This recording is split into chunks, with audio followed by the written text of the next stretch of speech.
Okay, तो I am your mentor this side, doctor Hira from madam B learning.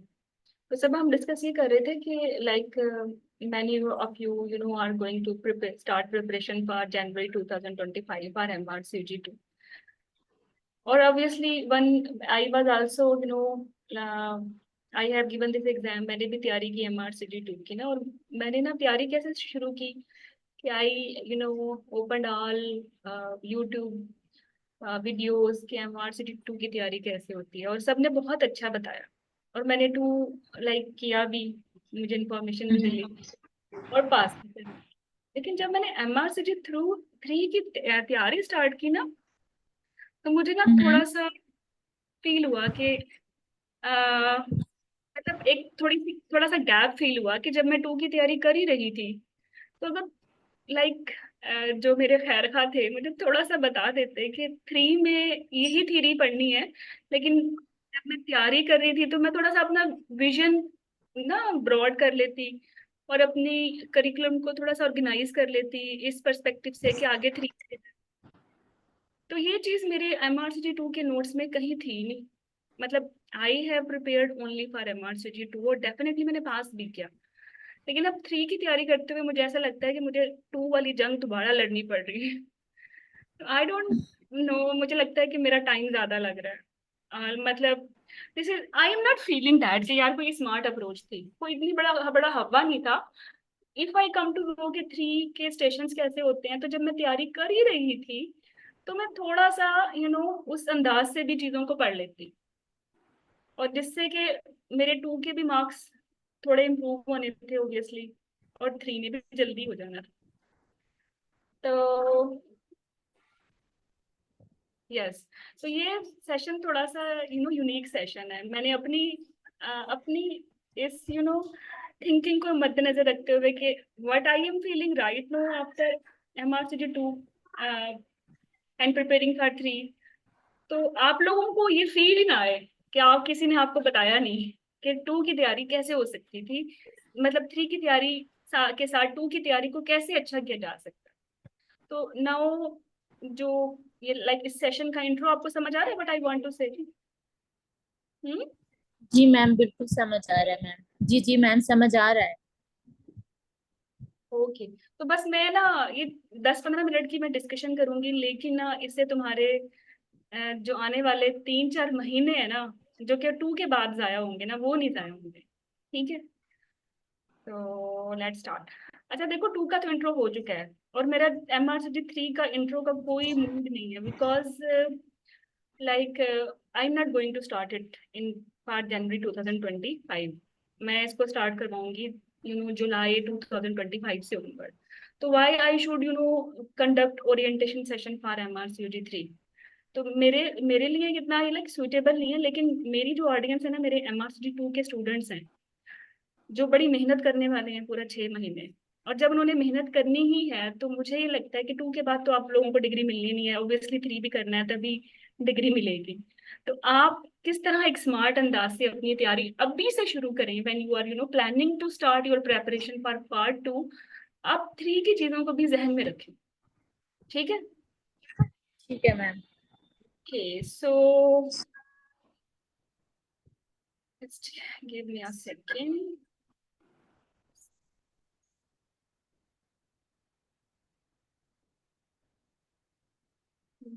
अच्छा, जो मैंने आप लोगों को बताया था टू में ना, कि जो आपका 70% कॉन्टेंट है वो नाइस से और टॉक से कंप्लीट हो जाता है, बताया जी था ना मैम। ऐसे। तो जी मैम, टू बिल्कुल। अगर इतने अच्छे नहीं भी हैं तो मतलब ये कोई हवा नहीं है कि आप फेल हो जाओगे, आप पास हो जाते हो। बहुत सारे लोग इंक्लूडिंग मी जब टू की तैयारी कर रहे थे, उन्होंने टॉक आर्टिकल्स को कोई खास घास नहीं डाली।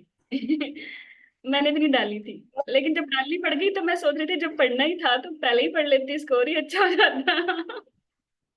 मतलब ज्यादा अच्छा हो जाता, क्योंकि यू नेवर नो कि आपने नाइस और जेटीजे को जिस अंदाज से पढ़ा है, जब एग्जाम में वो क्वेश्चन आते हैं तो वो आपके ठीक हो रहे हैं या जो टॉक से आ रहे हैं वो ठीक हो रहे हैं। आपने तो ओवरऑल 70% के नियर लेना होता है, तो आप अपने एग्जाम पे रिस्क ले ही क्यों? आप तैयारी ही इतनी अच्छी करोगे, टॉक से भी आता है तो हो, हाँ, और अगर जेटीजी का नाइस से आता है तो अब भी आपको आता हो, why you are preparing for 70%, you should prepare for 100%। क्योंकि 100% ही तैयारी करोगे तो एग्जाम पास होगा, इंक्लूडिंग थ्री। सही, 70% करके टू तो निकल जाएगा, बट 100% नहीं करते तो थ्री नहीं निकलता। और जब 100% पढ़ना ही है तो भाई टू के लिए पढ़ लो। Now I think I am making some sense. Hmm. Ma'am two पहले पास हो जाए, थ्री को फिर बाद में सोचेंगे। हाँ अभी तो बिल्कुल, सेकंड टू पे ही फोकस है। टू के को ही फोकस करना है। You are not getting my point, भाई टू ही पढ़ना है, लेकिन टू नहीं इतना नहीं अच्छा मैम, है बिल्कुल आपकी बात सही है। कि मैम बिल्कुल आपकी बात बिल्कुल सही है। कोई प्रॉब्लम ना हो टू में भी और थ्री में भी। ठीक है, आप सेवेंटी बिल्कुल परसेंट मैम, क्योंकि थ्योरी तो वही है। थ्योरी तो वही है, थ्योरी आप जितना अच्छा कर लो, वही बात है कि थ्री के लिए आप क्या। मैम मेरी मतलब एक कोलीग है ना, तो वो MRCPH दे रही है अपना ना, वो पीडियाट्रिशियन है, तो वो मुझे यही कह रही थी कि मुझे इतना अफसोस है कि काश मैं उस टाइम पे अपने टू के पार्ट को इतना अच्छा करती कि अभी थ्री में मुझे वही सब कुछ दोबारा से खोलना पड़ गया है। तो वो आप फिर फोकस ही नहीं कर पा रहे होते, क्योंकि थ्री बहुत ज्यादा मतलब अच्छा खासा, फिर आप अच्छा खासा उसके अंदर फिर चीजें बिल्कुल आती है वो। बिल्कुल, आपने तो मेरे वो दिल ये की बात छीन ली। हाँ, तो वो यही कह रही थी कि टू को इस तरह तैयार करो कि तुम थ्री को वन गो थ्रू के अंदर निकालोगी। अगर तुम टू के अंदर अपनी ग्रिप अच्छी रखो, 6 मंथ मोर देन इनफ है। तो वो कह रही थी कि इस तुमने अपने आप को सिर्फ और सिर्फ ये नहीं सोचना कि बस टू निकल जाए किसी तरीके से। नहीं, तुम तैयारी इतनी अच्छी रखो कि तुम ये समझो कि तुम दोनों एक टाइम पे दे रही हो। तो मैं उसको भी यही कह रही थी, नहीं एक वक्त में एक ही सोचने दो। तो उसने कहा नहीं, थ्योरी तो सेम है, थ्योरी तो कभी भी नहीं चेंज होती है। हाँ बिल्कुल। तो देखो तुम लोगों का जो ये मेरे साथ 6 मंथ है ना, ये इतने अच्छे गुजरने चाहिए कि तुम लोगों की तैयारी 70% पे ना हो, बल्कि 100% पे हो। और जब 100% की तैयारी करोगे तो डेफिनेटली 70% लेके टू तो निकालोगे ही, लेकिन थ्री भी उसी अटेम्प्ट में निकालोगे। आपको 90% उन कैंडिडेट्स की तरह अटेम्प्ट स्किप नहीं करनी पड़ेगी जो स्किप करते हैं, because they don't know what to do. उन्होंने वो दोबारा वो एफर्ट करनी है। लाइक मैं अगर आपसे कहूँ ना, यूरोगाइनी के टॉक आर्टिकल्स मैंने 2-3 ही किए थे, लेकिन टू के लिए ना, और थ्री के लिए सारे करने पड़ रहे हैं। तो आई वाज थिंकिंग यार, जब सारे ही करने थे तो पहले ही कर लेती। मेहनत तो जी अभी मैम। भी लगती है। और उससे क्या फायदा होता है? लेट्स लेट्स से मैं अपना, अगर आप तुम लोगों से अपना स्कोर भी शेयर कर लूं, 75, तो यार वो 85% हो जाता। तो क्या फर्क पड़ता है? लाइक मुझे तो नहीं पता ना एग्जाम में मैंने जीटीजी के सारे क्वेश्चन ही ठीक करने हैं। ये भी तो पॉसिबल था जीटीजी खराब कराती और टोग मुझे सेव कर लेता। Getting my point now? जी जी तो मैम। माई, हाँ, तो मेरी ये जो आप लोगों के साथ ना ये वाली मीटिंग है, ये एज ए मेंटोर नहीं है। ये उस एक दुखी एग्जाम एस्पिरेंट की स्टोरी है जिसके साथ थोड़ा हैंड हो गया। कि उसने टू में बड़ी सिलेक्टेड पड़ी, बिकॉज मेरे अपने कोर्सेज चल रहे थे, तो बस टू में मैंने सोचा यार बस फास्ट पेपर्स करो और जान छुड़ाओ, वही जान छुड़ाई। बट आई वाज थिंकिंग यार जान क्यों छुड़ाई? पर मतलब सारा कुछ करना चाहिए था। Now getting my point.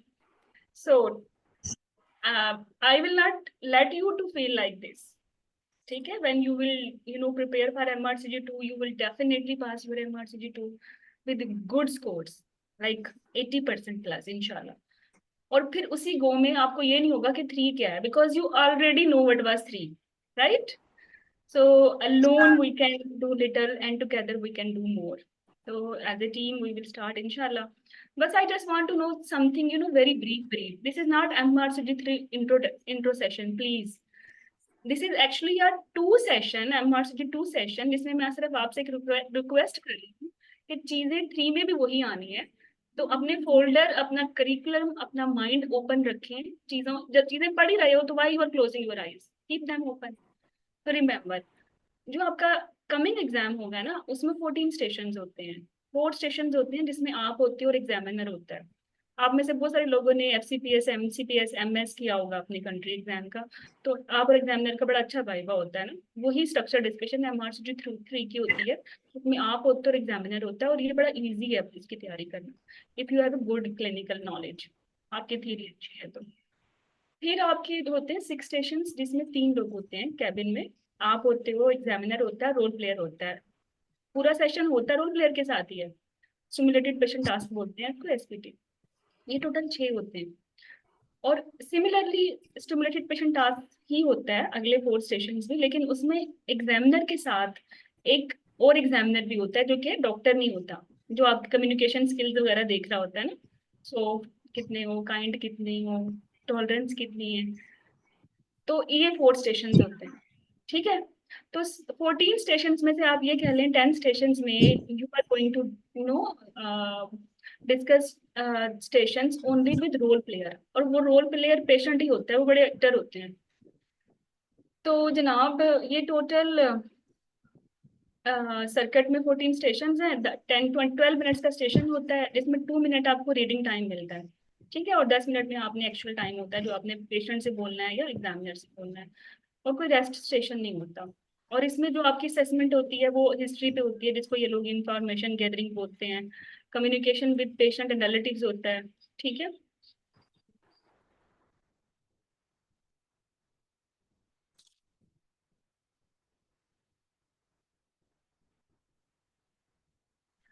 Okay, और फिर आपकी असेसमेंट होती है कि आपकी कम्युनिकेशन कैसी है पेशेंट से या उसके रिलेटिव से, या अपने कोलीग्स के साथ कैसी है, और आप जो बातें कर रहे हो, जो क्वेश्चंस पूछ रहे हो, जो बता रहे हो, क्या वो ठीक है उस टॉपिक के हवाले से।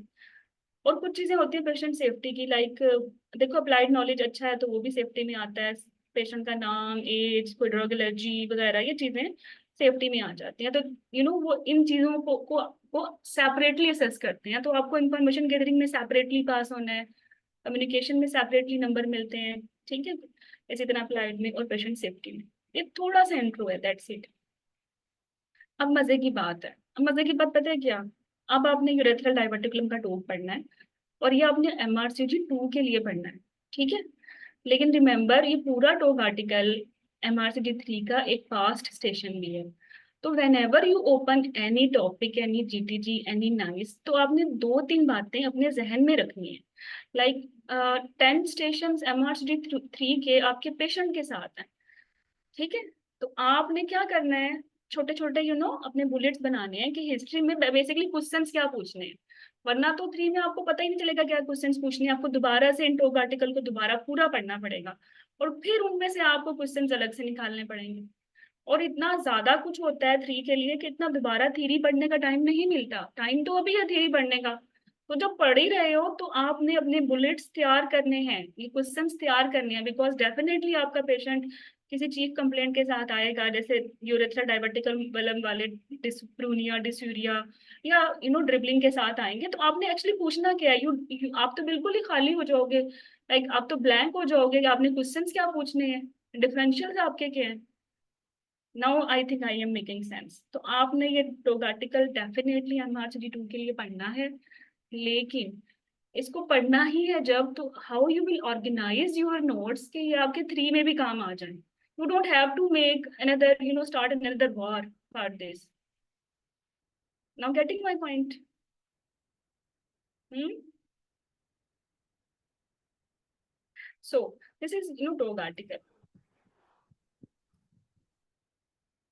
हम्म।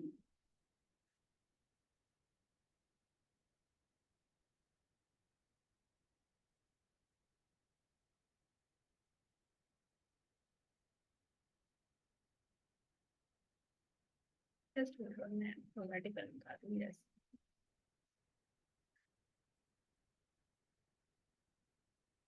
तो ये ना टॉप आर्टिकल है, ठीक है, 2015 में ये पब्लिश हुआ था, यूरेथ्रल डाइवर्टिकुलम। इसके बाद अभी अपडेट भी नहीं हुआ, ना कोई GTG है ना नाइस है, मतलब ये टॉप ही करना है और कुछ नहीं कर सकते इसके अलावा। तो yes, okay Parveen, Parveen was in my previous batch of MRCG 2। कैसी हो परवीन? Okay, alright. तो अल्हम्दुलिल्लाह। Okay, good.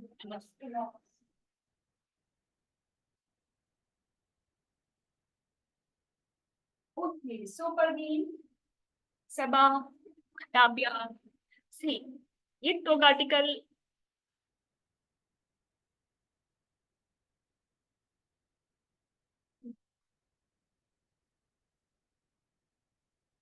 Okay, so yes, this top article says कि जो यूरेथ्रल डाइवर्टिकुलम है ना, ये एक सैक है at the near front opening of the urethra, ठीक है।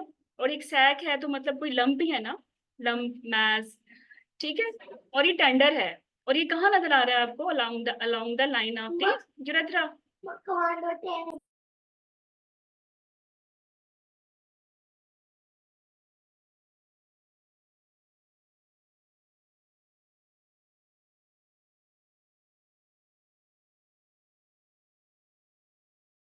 चलो, तो this is about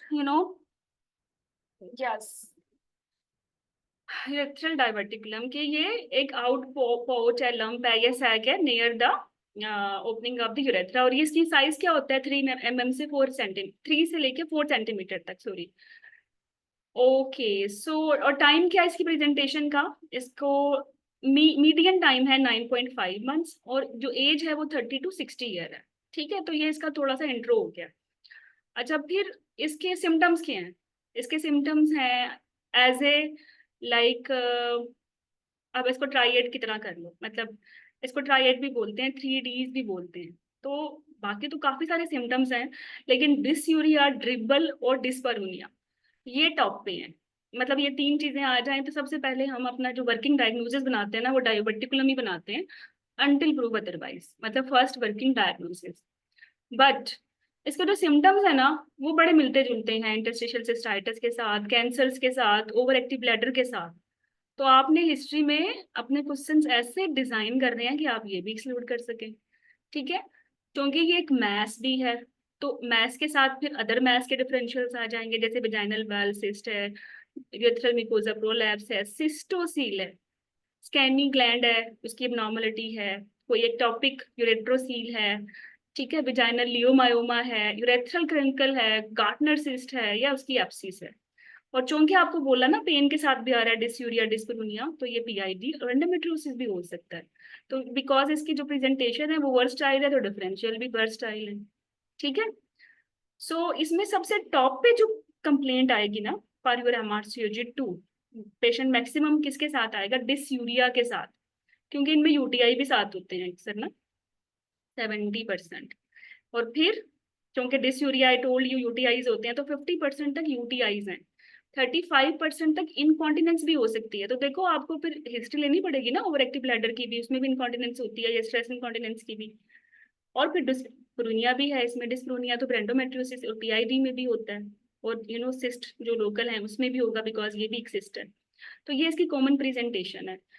So for MRCOG 2, because you people are, my course candidate who are preparing for MRCOG 2, for this talk article, आपने बस इतना ही करना है कि कॉमन प्रेजेंटेशन में जो मैक्सिमम प्रेजेंटेशन है वो कौन सी है? This is dysuria, this is your exam question, ठीक है। ये इसके डिफरेंशियल्स हैं, डिफरेंशियल्स वर्सटाइल हैं, बिकॉज इसकी प्रेजेंटेशन भी तो वर्सटाइल है। How you will investigate? Investigation में यूरेथ्रोस्कोपी है टॉप पे, then video urodynamics, then magnetic resonance imaging जिसे एमआरआई बोलते हो, फिर स्कैन है, फिर सीटी है, फिर मिक्चुरेटिंग सिस्टोग्राम है, फिर डबल बैलून यूरेथ्रोग्राम है, ठीक है। और ये आपका एग्जाम क्वेश्चन भी है कि लाइक एक प्रेजेंटेशन आई हुई थी जिसमें उन्होंने पूछा था कि what is suitable investigation for urethral diverticulum, उसमें डबल बैलून यूरेथ्रोग्राम था, क्योंकि इनमें से कोई भी नहीं थी, तो इसलिए आपने ये सारी याद करनी है। एनीवे, ठीक है। तो अच्छा, फिर इरेथ्रल डाइवर्टिकुलम को ट्रीट कैसे करना है, ठीक है। एसिम्प्टोमेटिक डाइवर्टिकुलर भी होते हैं जिसमें सिम्टम्स माइनर होते हैं, जिसको लाइक यूटीआई थोड़ा बहुत हो गया तो हमने एंटीबायोटिक्स दे दी हैं, दैट्स ऑल। बट सर्जरी भी करते हैं, और ये कब करती है? जब सिम्टम्स एक तो माइनर ना हो, ठीक है, और दूसरा परसिस्टेंट हो, ठीक है। तो फिर इसमें आपने सर्जरी करनी है, और ये सर्जरी जैसे सिस्टोसील इसका एक डिफरेंशियल है, और वो कोई आम जनरल यूरोगायनाकोलॉजिस्ट जिनका स्पेशल इंटरेस्ट होता है गायनी पर्सन का, वो कर सकते हैं। लेकिन यूरेथ्रल डाइवर्टिकुलम की सर्जरी यूरोगायनाकोलॉजिस्ट अलोन नहीं कर सकता, this is the multi disciplinary team involvement, जिसमें यूरोलॉजिस्ट भी इन्वॉल्व होंगे, ठीक है। तो इसकी 3 तरह की सर्जिकल चॉइसेस है। एंडोस्कोपिक री रूफिंग, ठीक है, जिसमें कुछ इंसिजन्स देते हैं, बट उसकी जो वाल है उसको हम ओपन कर देते हैं, और कैमरे के थ्रू, और वो सिस्ट जो है वो जो है रिजॉल्व हो जाती है, लेकिन रिकरेंस भी थोड़ी ज्यादा है। दूसरी ऑप्शन मार्जुबलाइजेशन है, जैसे बार्थलिन ग्लैंड की हम करते हैं। तीसरी ये है जैसे बार्थलिन की नहीं करते, एंड पे आगे जब कुछ सोल्यूशन नहीं होता लास्ट रिजोर्ट में, फिर वो निकाल ही देते हैं ग्लैंड ही, इसकी भी डाइवर्टिकुलेक्टमी कर देते हैं, ये भी इसका लास्ट रिजोर्ट है। ठीक है, तो स्टेप वाइज हम एंडोस्कोपिक रीरूफिंग करते हैं, मार्जिनलाइजेशन करते हैं, और अल्टीमेटली डाइवर्टिकुलेक्टमी। ठीक है, so this is about this top article. Okay,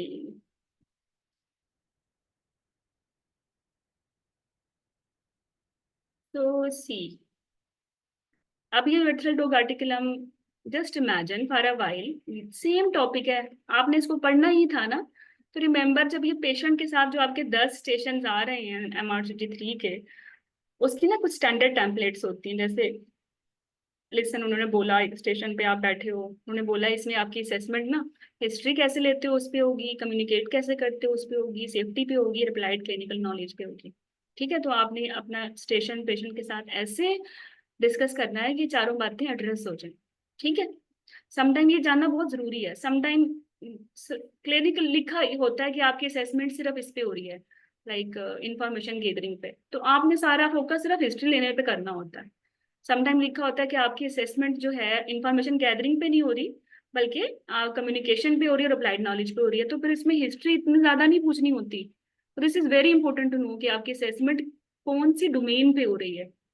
तो यहाँ आपको पता चल गया कि आपकी असेसमेंट इन डोमेन्स पे हो रही है, कि हिस्ट्री पे कैसे, कम्युनिकेशन कैसे हो रही है, सेफ्टी वाले जो फीचर्स हैं वो मैंने मिस नहीं करने, और जो अप्लाइड नॉलेज है इस टॉग आर्टिकल का वो कैसे लेके चलना है। सो ये ST5 होते हो आप हमेशा MRCT3 में।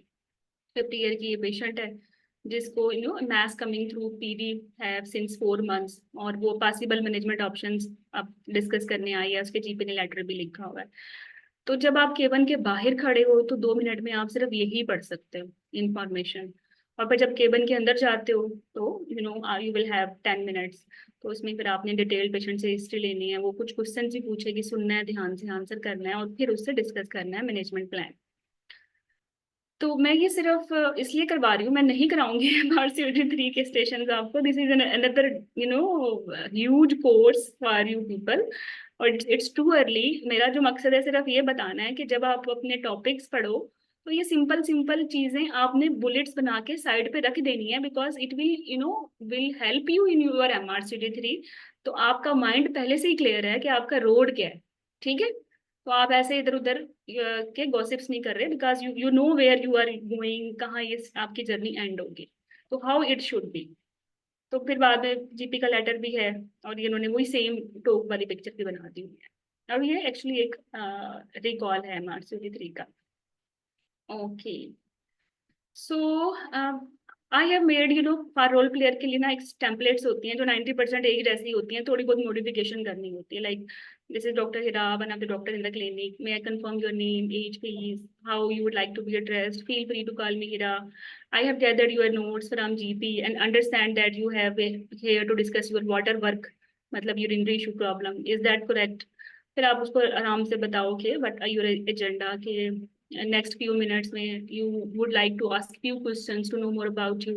Then you will examine her, then with her consent in the presence of chaperone, and will discuss her problems, concerns.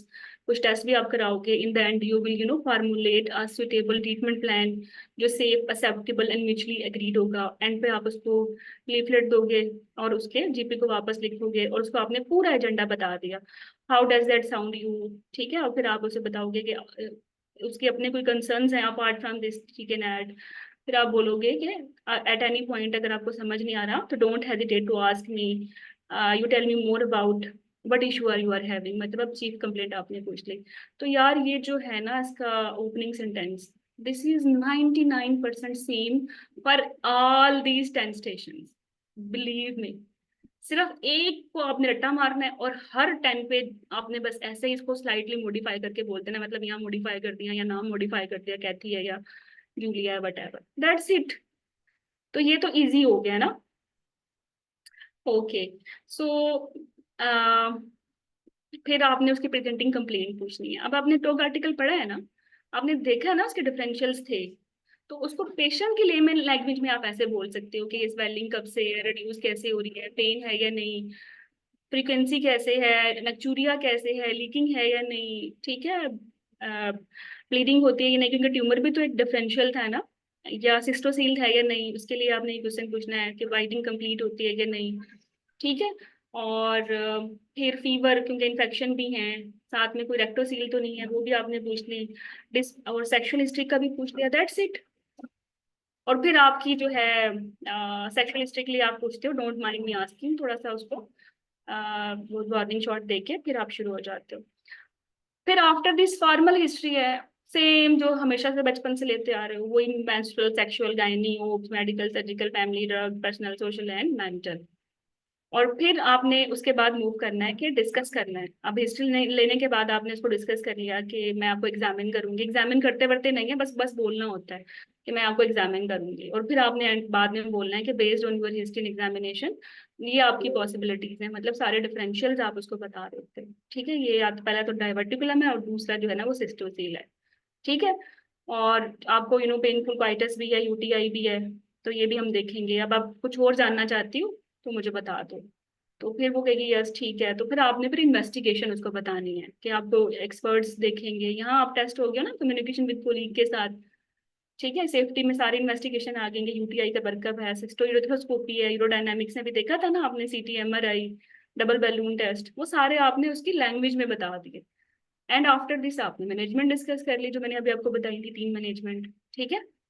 तो पहले एंटीबायोटिक्स ठीक से ठीक करना है, फिर उसको एनेस्थीसिया दे के आपने कुछ सर्जरीज करनी है, और एंड से बता दें कि उससे कॉम्प्लिकेशन क्या होगी, ब्लीडिंग हो सकती है, वुंड इन्फेक्शन हो सकता है, कफ के साथ लीक हो सकता है, बिकॉज ऐसा ही हो सकता है। ठीक है, नैरो भी हो सकता है, स्ट्रक्चर बन सकता है, या फिस्टुला बन सकता है। ठीक है। और फिर उसको आपने बता दिया कि कोई और क्वेश्चन पूछना चाहती है, ये लीफलेट है और I will write back to your GP, thank you so much and you know this is your information leaflet. तो दैट्स इस तरह आपका वो स्टेशन क्लोज हो गया। सारे जो 10 स्टेशन है ना, बिलीव मी, ये ऐसे ही चलेंगे। This is the standard template for all such type of 10 station. इसमें थोड़ी बहुत मॉडिफिकेशन करनी है, and this that's all done. तो बिलीव मी, जब आप अपना कोई भी टॉपिक पढ़ोगे MRCOG 2 में, तो आपने करना क्या है, you must know manage specific management, जिसमें इन्वेस्टिगेशन और मैनेजमेंट आ गई। और यू मस्ट नो के मेरे जो चीफ कंप्लेन के जो क्वेश्चंस हैं किसी भी पर्टिकुलर के, वो क्या होंगे। अगर वो 2 की तैयारी करते हुए साइड पे लिख लोगे, obviously I will keep telling you कि ये प्रेजेंटेशन ऐसी होती है, बट उसका मकसद सिर्फ 2 नहीं है, उसका मकसद आपका 3 भी है। आपने उस अंदाज से भी उसको सोचना है। और बस फिर तो जो शुरू का ओपनिंग सेंटेंस है वो भी हर स्टेशन का सेम है, और एंड वाला भी हर एक का सेम है। तो this is the way you can easily prepare your 2। And 3 में इतनी खवारी नहीं होगी, और आराम से 3 भी इमीडिएटली आफ्टर पासिंग यूर 2 आप दे सकते हो। ठीक है। तो मैंने आज का सेशन सिर्फ इस अंदाज से लिया था कि 2 तो पढ़ना ही है, लेकिन 2 इतना अच्छा पढ़ना है कि आप 70% की तैयारी नहीं करो, you prepare for near to 100%। और लाइक एक चैंपियन की तरह ये एग्जाम एग्जिट करो। ये नहीं रो रो के 2 कर रहे हो, 3 अटेम्प्ट लगा दी, और फिर उसमें 3 में भी 3 अटेम्प्ट लगा दी। तो ये इजीली डुएबल है इन वन गो। और ये एग्जाम कॉस्टली भी है, वाई टू पे again and again and again. और इतना टाइम किसके पास फालतू का है कि लाइक एक चीज दोबारा 2 के लिए पढ़ी है, फिर दोबारा 3 के लिए पढ़ो। तो आप अपनी स्मार्ट तैयारी करो। ठीक है। अगर अभी से इस तरह इंटीग्रेट करके पढ़ोगे तो डेफिनेटली 2 की असेसमेंट पे भी फर्क पड़ेगा, because you are not skipping your top.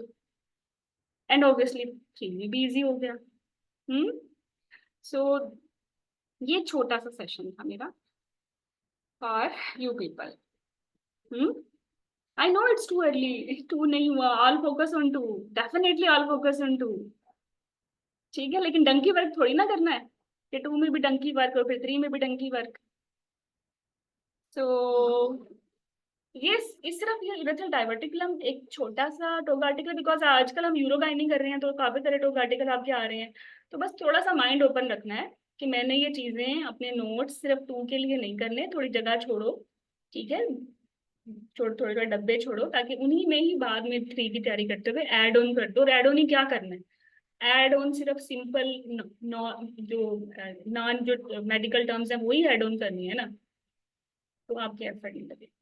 ठीक है, लेट्स स्टार्ट।